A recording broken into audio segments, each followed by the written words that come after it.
This episode is brought to you by the new Gold Silver Vault app. Get it for free at hiddensecretsofmoney.com. The entire world is facing a debt-driven disaster, the scale of which has never been seen before in human history. The situation is now so severe that we're left with only two options: default on our debt or inflate it away. You can already hear people blaming the free markets and even money itself for our problems, and to me this is just tragic, because we don't have free markets anymore, and we certainly don't use real money. This is the real reason for our problems. Our money itself has been corrupted. It's not just an issue of economics. This affects your freedom. When this crisis hits, people will be screaming for the government to do something when it was the government that caused the problems in the first place. Many societies have faced this dilemma in the past, and we can learn what the outcomes might be simply by studying what they did and comparing it to what we're doing today. So while I was in Germany, I decided to stop by one of my favorite museums and take you on a kind of crash course of the history of real money, how it evolved, and the twin dangers that arise when money is corrupted. I'm here at the Bundesbank Money Museum in Germany, and this is one of the best museums I have ever seen. Right at the very beginning of the museum, you walk in and it starts with barter. You know, originally the first form of currency was livestock. The problem with livestock, though, like for instance this cow, if I traded this cow to you for something and somebody else wants to trade you something else that's of much lower value, you can't make change. A system that relies on barter is very inefficient because you not only suffer from the problems of divisibility, you also rely on the hope that you will find someone who has a good or service that you need, who wants something that you have at the same place and at the same time. In economics, this is called the coincidence of wants. Now add the fact that most goods have a shelf life before they perish, and you can see why barter systems held mankind back for so long. So what was it that solved the coincidence of wants and propelled us out of the Stone Age and into space? It was the invention of money. Money is not evil. It is a magnificent tool that allows us to trade our specialized skills and to store our economic energy. Without it, we'd be struggling to feed ourselves each day, and our average lifespan would still be 30. In episode 1, we learned that real money has to fulfill certain properties in order to function. But 2,600 years after its emergence, people still confuse money with currency, even the so-called experts. So they've got here some of the things about what money is. The first example here is money is whatever goes. So in earlier cultures, commodities such as cattle, stones, or metals were used as money. Buyers took the value of the goods on trust when making their purchase. Today, too, money is a question of confidence. So the currency, today isn't money, today we're using currency, but the only reason it has any purchasing power whatsoever is because yesterday your experience was that it purchased something. So you have faith that it's going to purchase something tomorrow. Otherwise, it has no value. Whatever form it takes, reliable money has two characteristics. It is genuine and it is stable. People can rely on its value. Well, you know, what fiat currency around the planet has maintained its value? They all fall in value. So right away you can see the difference. They're talking about currency here. And when they say it's genuine, I mean, what is genuine? A counterfeiter, somebody that's running their own printing press in their basement, is making genuine notes as far as he's concerned. I mean, they're genuine counterfeits. These things that just come off of a printing press, well, yeah, it's a genuine lie from a central bank or a government that you've got something that's going to store value for you, because it doesn't over long periods of time. It loses value. Gold, banknotes, and electronic money, meaning electronic currency, may be stored, divided up, or transported. As its material value has declined over time, its genuineness has had to be beyond question. Well, this one says that it's got to maintain its value, and right here they're contradicting the next one. The one thing here, gold, is the only thing that they're talking about that has not lost its value.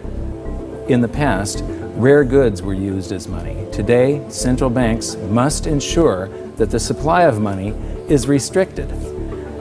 Well, what are they doing all over the planet today? They're lifting all the restrictions on how much currency they're creating. They're flooding the planet with currency. The next display shows the usual museum pieces that are described as commodity money: cowrie shells, representative axes, cocoa beans, and the like. While these work better than barter, none of them were actually money because they all had a weakness: one or more properties of money that they couldn't fulfill. Therefore, they are commodity currencies, not money. Some of these were widely used right up until the beginning of the 20th century, and there's some stuff here that I haven't seen before. Here's something very interesting. This brick of tea, its value is in the intrinsic, it's in the commodity that you're using, it's the tea.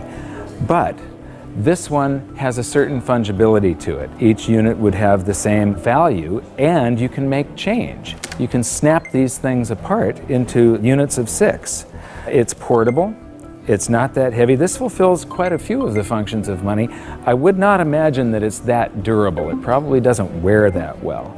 And now we come to the emergence of real money.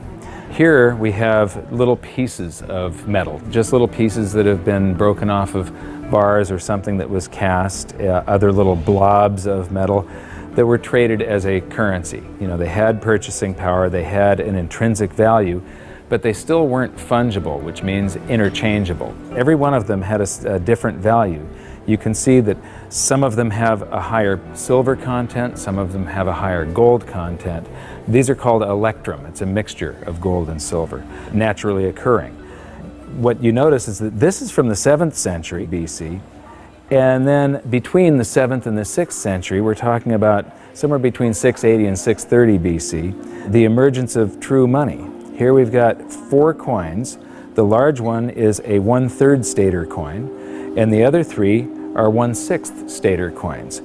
Each unit is interchangeable. It's now a unit of account. You can take so many of these in trade for so many of loaves of bread, and you don't have to break out your little scale and weigh them any longer. With the little chunks of metal, you had to weigh every transaction that was going on. You had to weigh whatever your payment was and then take a guess as to what the purity was. Here you have some standards that were set by mints and guaranteed by those mints. These are a unit of account. They're fungible. Every one of them is interchangeable. They're portable, they're durable in your pocket over long periods of time. They're divisible. You can make change. You can see there's a 1/3 stater and 1/6 staters.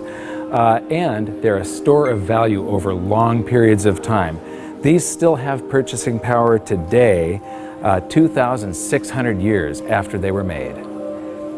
Another thing that I find really interesting is between maybe 680 BC and 300 BC, cultures all around the world, they all gravitated toward gold and silver coinage as money. The entire world sort of decided all together that gold and silver were money. Why? Because the free markets keep on selecting gold and silver as money because of the properties that it has. So, now we get to the room of real money. This is a vault door, and this is where they've got all the great examples of the real gold and silver coins. So come on in and join me. So here we get to the first, this is gold and silver, what they're using to make money, and here we have some very early representations of gold and silver coins. And I love these displays. They start with coins in Lydia, so these coins go back to the very first minting of true coinage. So here we have starting in the 6th century BC, and then it goes up to the 3rd century, and then from the 5th to the 11th century, and the 13th to the 15th century. And these displays just go on and on with the history of real money, gold and silver. Here is 17th and 18th century. Here we come to the 19th century, and now we're all the way up to the 20th century here. And here we come to our first example of government-issued fiat currency. This is from China. This is from 1375.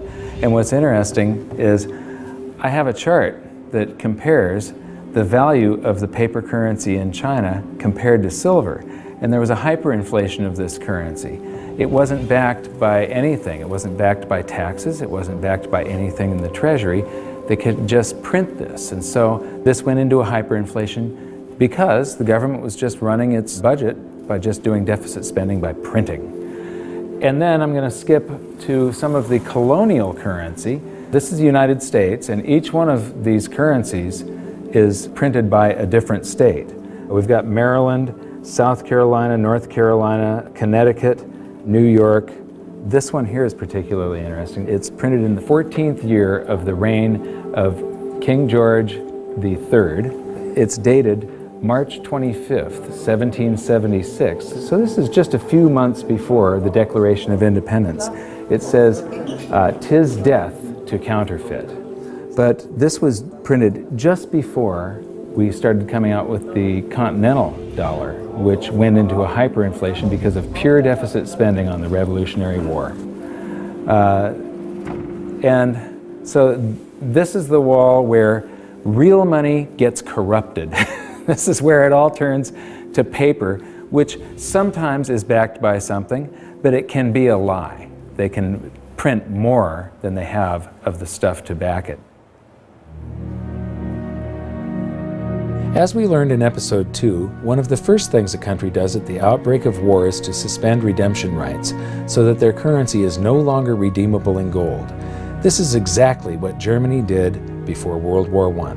After losing the war, they suffered through one of the worst hyperinflations on record when they were burdened with massive reparation payments to France and the Allies. These heavy penalties stifled the German economy and brought it to a standstill, leaving the country with the same two choices all indebted nations have faced throughout history: default on their debt or inflate it away. Defaulting was not a viable option, as they were completely impoverished, weakened, and surrounded by armed forces ready to take their land. Since their currency was no longer tied to gold, it was decided to light up the printing presses and inflate their way out, paying the debts with new currency created out of thin air. This had drastic consequences. Check out some of this Weimar currency. The display starts with one mark that actually purchased something, but soon the notes rise to the thousands, then the millions, then the billions, and finally the trillions. It's mind-blowing. You'll notice that I'm laughing a little bit as we move through the museum, but I'm not laughing at the people. I'm laughing at the stupidity of central banks and of governments and how we never seem to learn from history. Okay, this is an example of different currencies used during the hyperinflation, and they call some of it inflation money and emergency money. This is interesting. They figured the way out of hyperinflation was to print more. So in 1923, the value of money fell by 50% or more per day. So that means prices are doubling every day if it's falling by 50%. Nearly everyone spent their money as quickly as possible on bread, shares, and other safe assets. Well, I don't consider shares safe assets. Actually, the stock market did not keep up with the inflation. However, this rapid circulation only served to stoke inflation even further. That's the function of velocity of money. It's just when velocity picks up, it's just like expanding the quantity. It's got the same effect. At the end, even 144 printing companies working for the Reichsbank could not keep up with the demand for banknotes. Emergency money issued by cities, local authorities, as well as banks and other enterprises started being circulated. So everybody was issuing currency to add to the currency that the government was printing like crazy. Although banknotes with face values of trillions of marks were issued, the vast demand for money, that's not correct, the vast demand for currency led to a paper shortage. Printers used anything that could be found, including wool, wood, and silk. So here's some example of wood, wool, and silk currencies over here. So this is a great example of how even here, in a museum of what they call money, this is the Bundesbank, one of the world's great central banks, if you can call any central bank great. They don't understand the difference between money and currency. They're calling all of this money, and it has nothing to do with money. This is just a promise. It was a promise to pay money at one point, and then it was a broken promise. people will have faith in these government-created currencies, and it allows governments to basically rob their own people. The government erased the debts that they had left over from World War I by just hyperinflating the currency, and basically that transfers all the wealth of the middle class to the government. The government inflated away the debts, but they also inflated away the prosperity of their entire population. When we were in Germany, we got a chance to shoot in front of the Bundestag, which used to be called the Reichstag, and it's very, very significant in that out of monetary crisis, you very often see the political landscape change dramatically. It's the middle class of a country that defines the country with their vote. They're the largest sector of any country, about 70%. And a currency crisis like a hyperinflation wipes out and impoverishes the middle class. And they become filled with fear. And it's very easy for somebody to come in and prey on that fear. And dictators arise out of hyperinflation.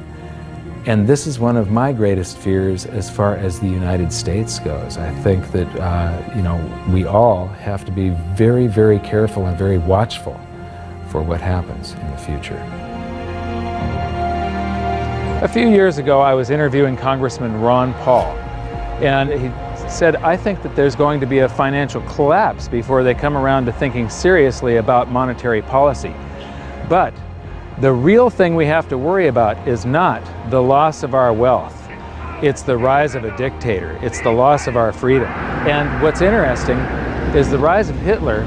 There were 2 times where he played on the public sphere. He could never have come to power had there not been a hyperinflation back in 1923. Just 1 week before the end of that hyperinflation, that's when Hitler made his first big public appearance. Playing to the public fear, Hitler and his stormtroopers took over a beer hall called the Bürgerbraukeller that seats around 3,000 people.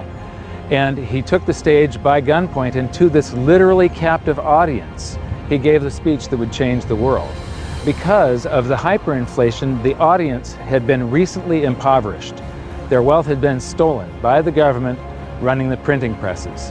And so they're all scared. He offers them a scapegoat and tells them he's got the way out. He became very popular after that, and the very next day, the people that were listening to him followed him in an attempt to overthrow the government. He was arrested, tried, and convicted of high treason and served time.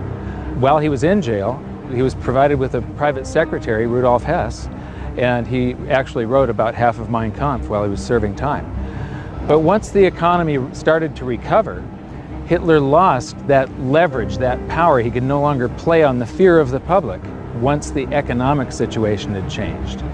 By the middle of the Roaring '20s, he had become a joke. The Nazi Party had gone to less than 2% of the vote.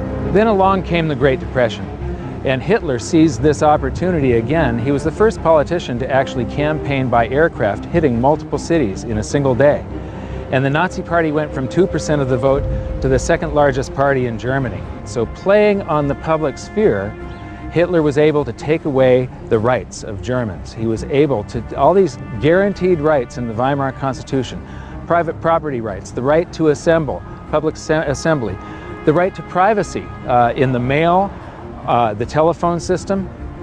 He just took away all of their rights and seized power. So these are some of the things that we have to be concerned about and be very mindful of. Economic crisis very often leads to the rise of a dictator. Yeah, the fact that this was just 70 to 80 years ago, basically there are still people alive today that experienced this, but enough of them have died off to where the warnings fall on deaf ears. Berlin is a great example of another massive danger to individual freedom that economic crisis can bring, the swing from capitalism to collectivism. After World War II, the city was basically divided in half, the West being capitalist and the East communist. Germany was reunified in 1990, but even this short period of separation showed the vastly different levels of prosperity that the two systems achieved. So this is the famous checkpoint Charlie, and what's interesting is how quickly an economy can heal.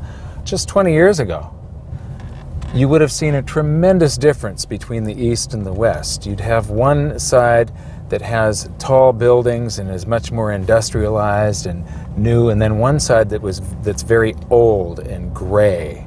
It was one of the best examples of what a state-run society does to an economy. How the more the public relies on government, the worse the general economy gets.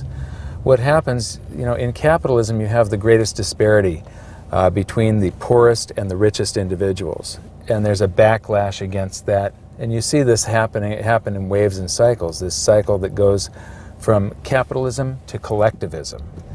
Here, the example, you had this line going right through a city, and one side of the city that was very poor, and the other side prosperous by comparison. Now, when we go toward collectivism, they want to eliminate this great disparity between the poorest and the richest individuals. But what happens isn't that they raise the standard of living for the poor up here. They drag the whole economy down so that everybody ends up living down here, except for the people that are running the government.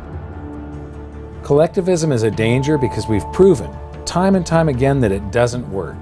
The evidence is in. If you look at history, it's clear that maximum prosperity can only be achieved through individual freedom, free markets, and sound money.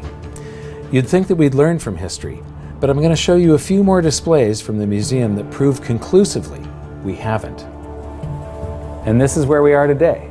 This is a sheet of 50-euro notes, and these come out of the printing press, bam, bam, bam, bam, bam, just like those notes did. And the entire world today is sort of, every central bank across the planet is creating currency like crazy right now.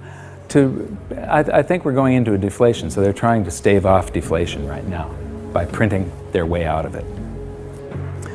So here we've got some examples of the technology that governments around the world are putting into their counterfeit currency so that the public can't counterfeit the currency that the governments are now counterfeiting. So you've got all these holograms and watermarks and different threads and different types of paper. And then here's this big old printing plate where they pop these things out a mile a minute. And right now they are hyperinflating the base money around the world, the paper money. We're going into a deflation, though, of the credit money, the voodoo hocus-pocus currency that the banks just type into the computer. That's starting to collapse, where this stuff is expanding. So we learned in episode 4 that modern currency creation is a complete scam, but a whole lot of people had trouble believing that it could be true. The European Central Bank has this awesome display that shows you exactly how it's done, and it's basically the same as our episode 4. So here's a quick recap thanks to the ECB. Basically, the central bank and the Treasury swap IOUs. The central bank writes a check and the Treasury issues a Treasury bond, which is an IOU, and that creates currency, and then it gets, somebody is paid, it gets deposited into a bank account, and 1,000 marks, they withhold 10%. So right here, they're already telling you that his bank account is a lie. He deposited 1,000 in it. They only withhold 100 in case he wants some of that. And then they loan out 900, which then she buys something from this guy, he deposits the 900. They borrow 90% of that and leave just 10% on deposit for him. And the result is that it expands. Every 1,000 ends up creating 10,000, or every $1 creates $10. And they've got the result here. It's all sort of a voodoo hocus-pocus scheme. One of the great things that I've noticed here is that throughout the museum, they keep on proving the point that even though this is the Bundesbank Museum, they prove the point that fiat currencies that come off of a printing press eventually go to zero, that they're really worthless.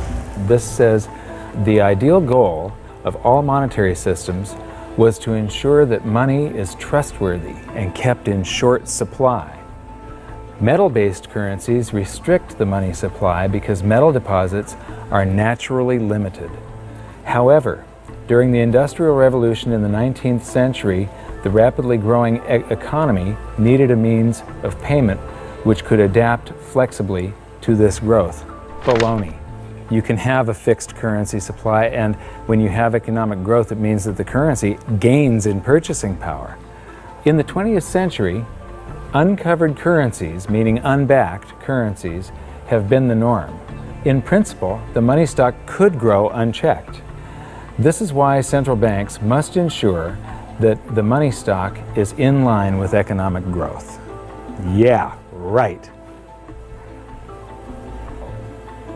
So here we've got my buddy Milton.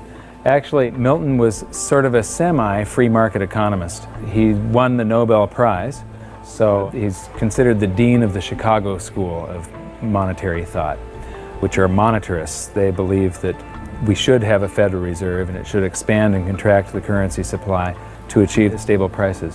One of the problems with Keynesians and monetarists and so on is that they think you should expand it and contract it, but they never contract it. They just, Keynesian, you're supposed to spend when the economy is bad. The government's supposed to spend and stimulate and then withdraw currency from circulation to keep us from going into a bubble caused by the expansion of credit and the spending that they did during the bad portion of the economy. So they take this rubber band and they stretch it, and it's supposed to come back, but they never do that. They just keep on stretching it to infinity. And here we are, right now, where we are in the world is that rubber band is about to snap with every currency on the planet. And so I'm instability, I'm in deflation, inflation. Let me see, I'm going to cause a hyperinflation. Oh, it just went off the inflation scale. I guess I did cause a hyperinflation. Oops. And now the whole thing is collapsing. This game of inflation and deflation has never worked. Right now we're on the precipice of the whole system collapsing, and just like the game, our monetary system will reset. This is where the twin dangers we learned about may rear their ugly heads, so it's up to all of us to learn from history.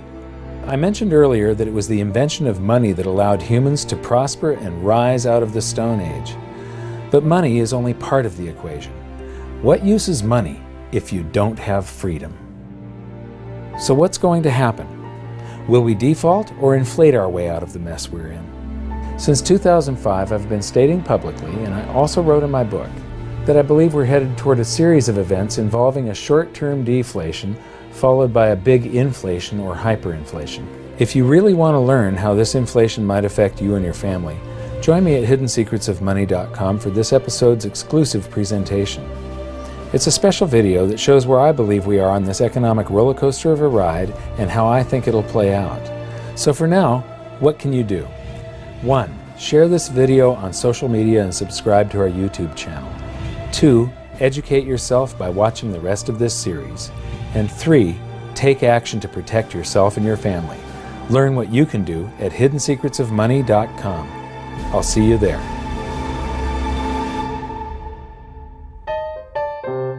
Should I buy $500,000 or $1 million? Let me see how much. This is not going to travel well in the suitcase, but it would be good to have €1 million, wouldn't it? Tough decision. So, okay, I'm going to buy €250,000. So here's €50 for your €250,000. And 7,95. Yeah. And I get change back. This is about €8 to buy €250,000. 7,95, 8, 9, 10. Okay. 40 sind 50. Okay. And what's interesting is these are going to eventually be in here. And it won't be too long before these end up like this. Oh, and we get some chocolate gold coins. Dankeschön.